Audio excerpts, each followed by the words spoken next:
أعوذ بالله من الشيطان الرجيم بسم الله الرحمن الرحيم الحمد لله رب العالمين وبه نستعين على أمور الدنيا والدين والصلاة والسلام على أشرف الأنبياء والمرسلين وعلى آله وصحبه أجمعين رب اشرح لي صدري ويسر لي أمري واحلل عقدة من لساني يفقهوا قولي أما بعد Assalamualaikum warahmatullahi wabarakatuh.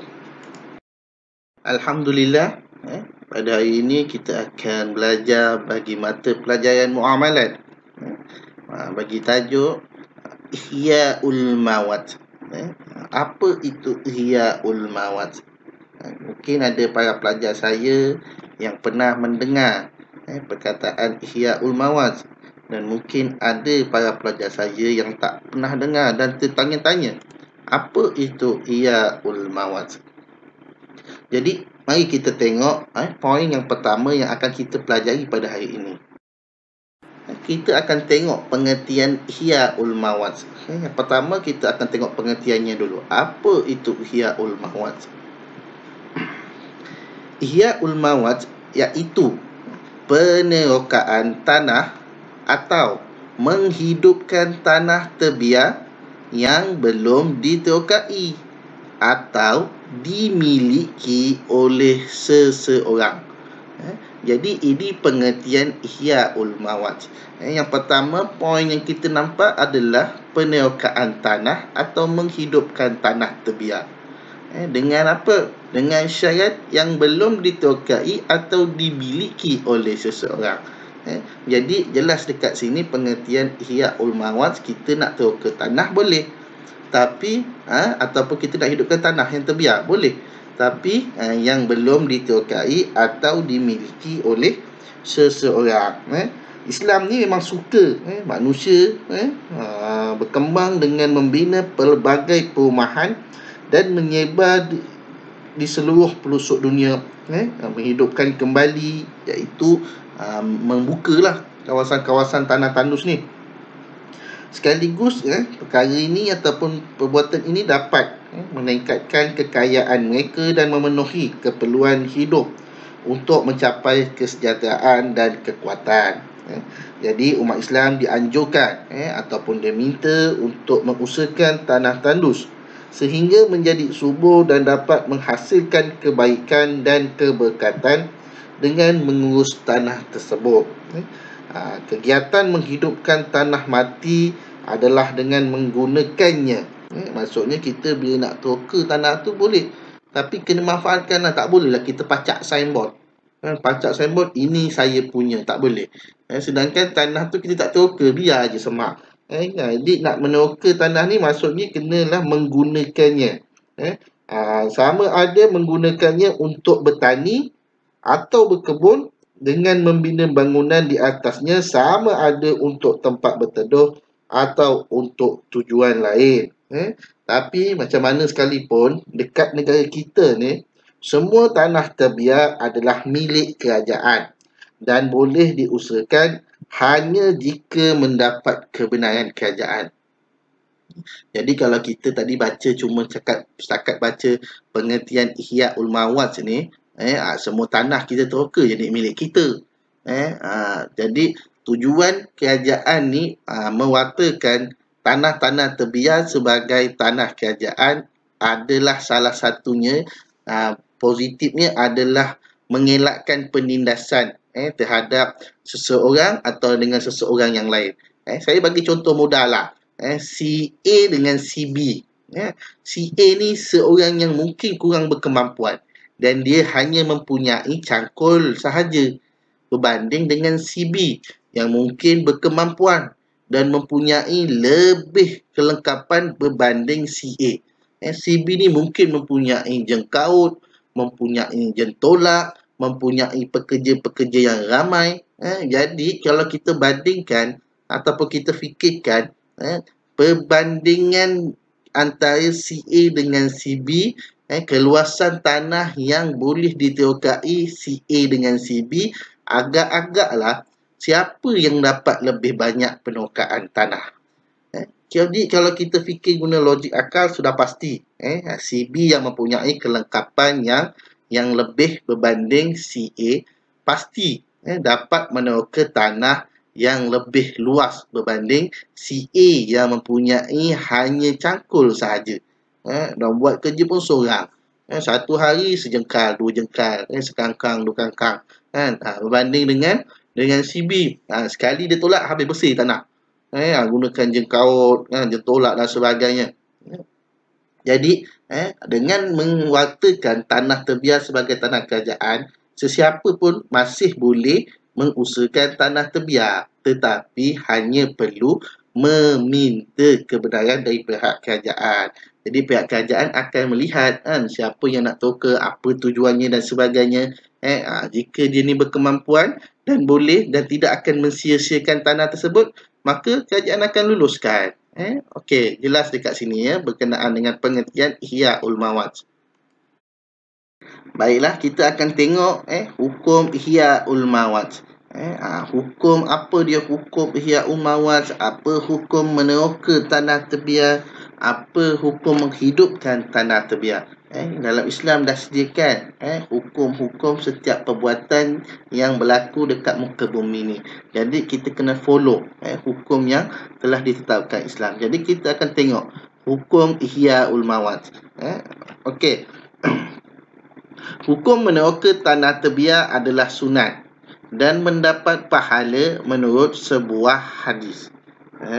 Hukum sunat ni dan dapat pahala ni adalah kita ambil daripada sebuah hadis. Dalam sebuah hadis disebutkan daripada Sayyidina Jabir bin Abdullah radhiyallahu anhuma, sabda Rasulullah sallallahu alaihi wasallam, man ahya ardan maitatan fahiya lahu wa ma akalat afiyatu fa huwa lahu sadaqah. Artinya daripada hadis yang saya sebutkan tadi, sesiapa mengusahakan tanah yang terbiar, maka tanah itu jadi miliknya, dan segala yang dimakan oleh makhluk hidup, sama ada manusia, binatang atau burung, dari tanamannya, maka itu sedekah baginya. Dalam hadis ni jelas siapa pun yang mengusahakan tanah tu akan jadi miliknya, dan segala apa yang memakan segala makhluk hidup yang memakan tanaman tersebut adalah sedekah bagi orang yang meneroka. Sama ada manusia yang makan ke, binatang ke, ataupun burung. Burung ni memang binatang, tapi maksud binatang dekat sini adalah binatang-binatang yang ada dekat darat. Seperti monyet ke apa dan sebagainya, tupai ke, itu sedekah lah. Burung ni pula yang dimaksudkan adalah haiwan-haiwan yang berada di udara, terbang. Sama ada burung pipit ke, burung helang ke, burung puyuh ke, burung layang-layang sekalipun, itu dimaksudkan dengan burung. Okey. Itu adalah hukum Ihyaul Mawad yang berpandukan daripada sebuah hadis ni lah. Seterusnya kita akan tengok syarat-syarat keharusan Ihyaul Mawad. Ini syarat-syarat keharusan. Maksudnya siapa yang diharuskan meneroka. Siapa yang diharuskan menghidupkan tanah terbiar. Yang tadi tu hukum sunat tu kita dah meneroka maksudnya. Kalau kita meneroka tanah, hukumnya sunat. Ini siapa yang dihukumkan harus untuk meneroka. Belum teroka, nak meneroka. Jadi kita tengok syarat-syarat keharusan Ihyaul Mawad. Yang pertama, peneroka itu Muslim. Peneroka itu mestilah seorang Muslim dan bukan kafir, sama ada diizinkan oleh kerajaan atau tidak, kecuali tanah yang telah disekat oleh kerajaan dari penggunaannya seperti hutan simpan dan sebagainya. Jadi jelas kat sini peneroka tu mestilah orang Islam.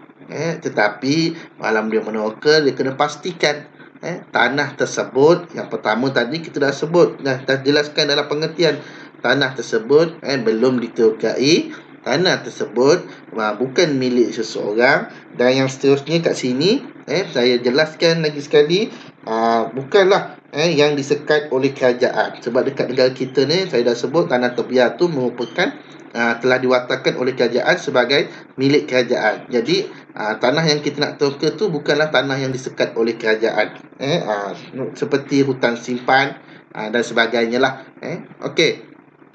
Yang kedua, tanah yang ditoka belum dimiliki.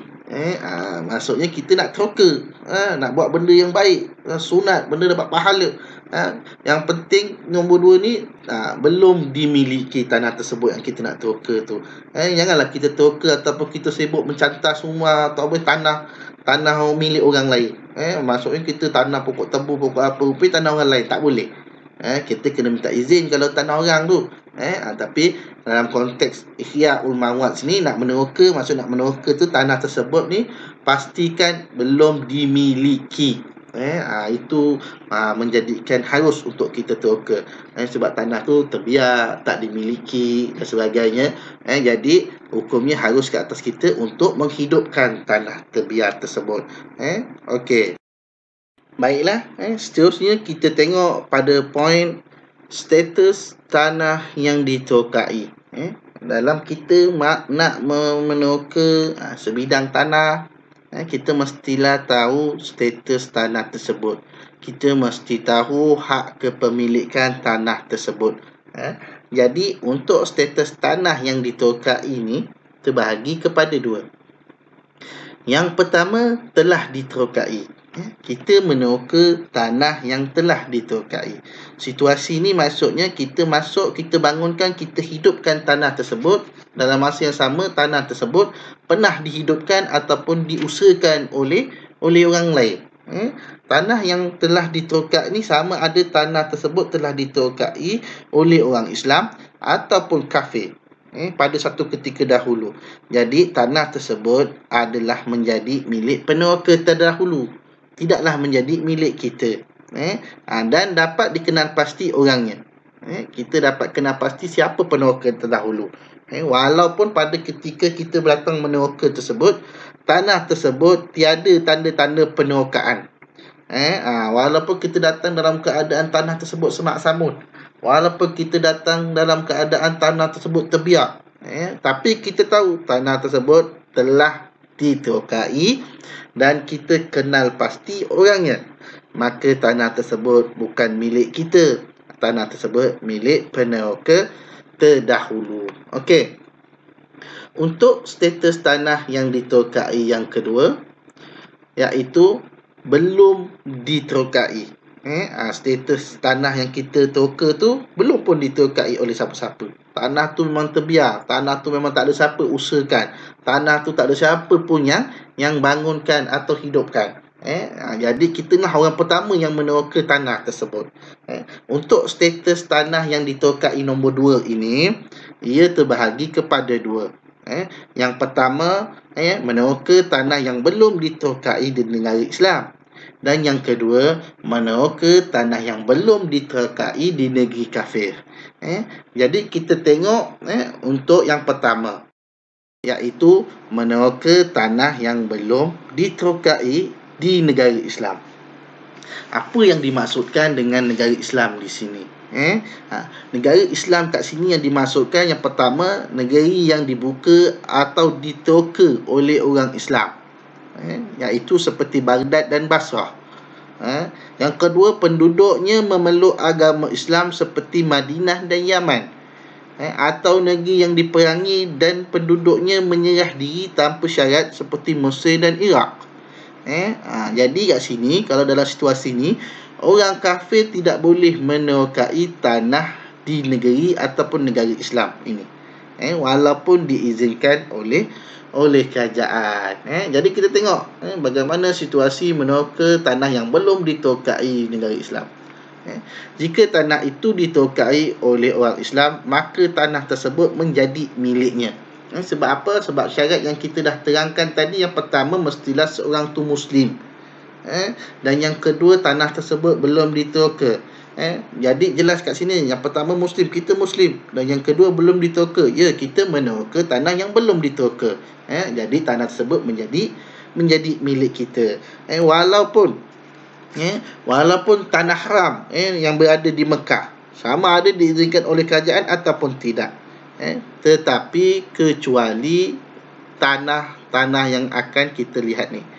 Kecuali tanah di Arafah, tanah di Muzdalifah dan tanah di Mina. Ketiga-tiga tanah ini adalah tidak boleh ditokai ataupun dimiliki.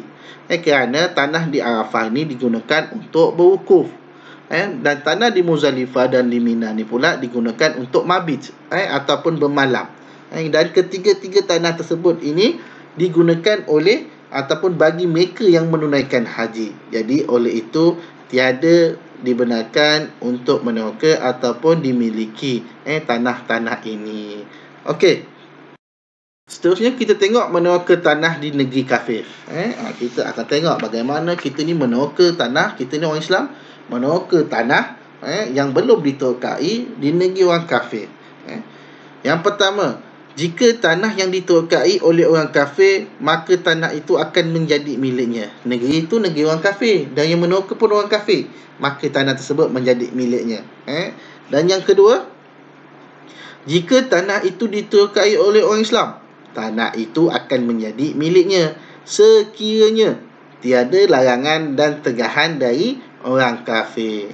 Dan jika kalau nombor dua ni, kalau kita orang Islam yang teroka dekat negeri orang kafir, maka tanah tu boleh jadi milik kita sekiranya tak ada halangan daripada orang kafir. Kat sini jelas nampak tegas Islam ni menjaga kemaslahatan dan hubungan agama Islam dengan agama yang lain. Islam ni tidaklah orang kata kejam ataupun menindas mana-mana agama, tetapi Islam ni menjaga keamanan dan kedamaian sesama agama.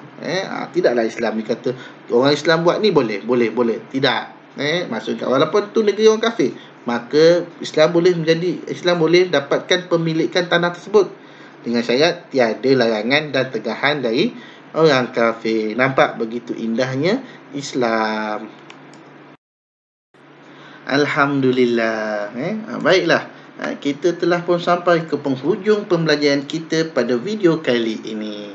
Saya harap para pelajar faham dan jelas apa yang telah saya terangkan dalam pembelajaran kita pada video kali ini.